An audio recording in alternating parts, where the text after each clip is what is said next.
Es una larga historia. Todas las sociedades han sido sociedades del conocimiento. En todas las épocas, todo grupo humano ha dispuesto de un conjunto de saberes apropiados a su contexto y sus desafíos históricos.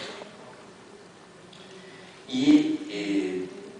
este tipo de aceleraciones, que toda sociedad tiene cultura, toda sociedad tiene conocimiento,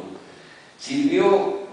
hasta mediados del siglo XX para cuestionar las pretensiones de superioridad europea o occidental y reconocer otras formas de producir saber en sociedades africanas, asiáticas, latinoamericanas o en los sectores menos integrados en Europa, en Estados Unidos o en países del llamado primer mundo.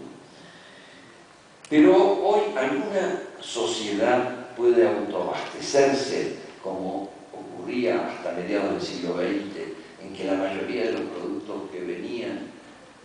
que usábamos diariamente, venían de la producción del propio país. Los coches se producían en el propio país, el pan, los demás alimentos, la ropa, etc. No, hoy sabemos que gran parte de lo que consumimos se genera en sociedades lejanas. A veces ni sabemos si fue en El Salvador, en Yakarta o donde se produce. Tenemos que mirar la etiqueta de nuestra prenda para ver si adivinamos realmente y si será cierto, ¿no? Cuando empezó este proceso a hacerse visible a fin del siglo XX, este proceso de globalización, de producción muy descentralizada, en la que ni siquiera coincidían los lugares tradicionales de ubicación de las empresas. Por ejemplo, Philips nació en Holanda, pero no produce sus principales productos allí. Entonces, a una conferencista se le ocurrió pedirles a todos los asistentes que se sacaran la ropa, el saco, lo que tenían, miraran la etiqueta y les repartió tijeras. Les dijo, bueno, pueden decirme de dónde procede esa, o me traen su etiqueta, y empezó a armar una especie de bandera, pegando etiquetas en un pizarrón, y se hacía evidente ahí que en una ciudad determinada, en un lugar como este, hay una multiplicidad de procedencias de los objetos. Esa procedencia de los objetos, si bien suele estar estandarizada, y eso es lo que desdibuja sus orígenes locales, tiene a veces relaciones muy específicas con las culturas locales. Hay, por ejemplo, algunos estudios antropológicos hechos sobre maquiladoras en el norte de México, en Guatemala, en Asia, que muestran, comparando a una misma empresa, una empresa productora de automóviles, Ford, por ejemplo, que se instaló con fábricas en muchos países, o Hermenegildo Zegna o Massimo Dutti, que también tienen fábricas dispersas en el mundo, cómo la producción, si bien está diseñada desde un lugar central, interactúa, como dice el título de un libro que tenemos en castellano de Luis Reigada, que estudia estos procesos, Ensamblando Culturas, es el título del libro, y no se produce del mismo modo, con las mismas reglas laborales, con la misma, con el mismo diseño incluso, en empresas metropolitanas, pero que han desplazado sus talleres a Guatemala, a Brasil, a México, a distintos puntos del planeta. Entonces hay una interacción intercultural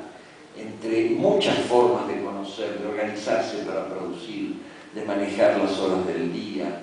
de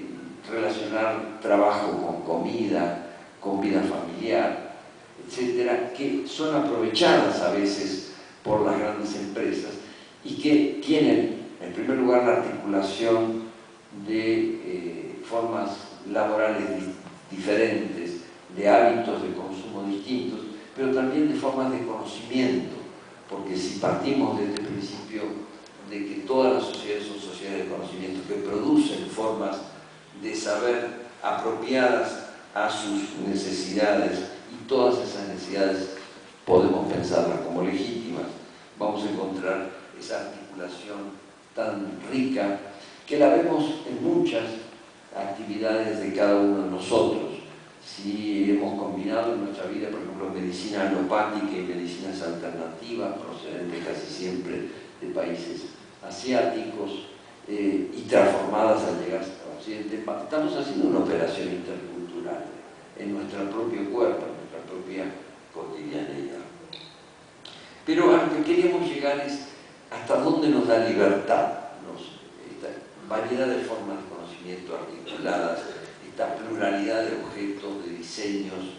de relaciones con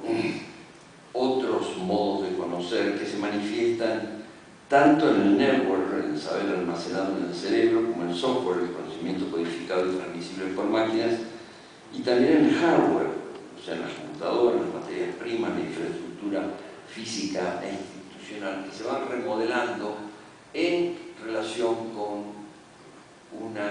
nuevo ordenamiento global, pero también, por muy concentrado y estereotipado que esté, con formas locales, con formas propias desarrolladas en distintos lugares.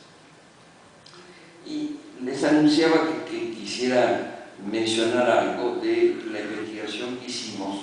con jóvenes, que en principio son los más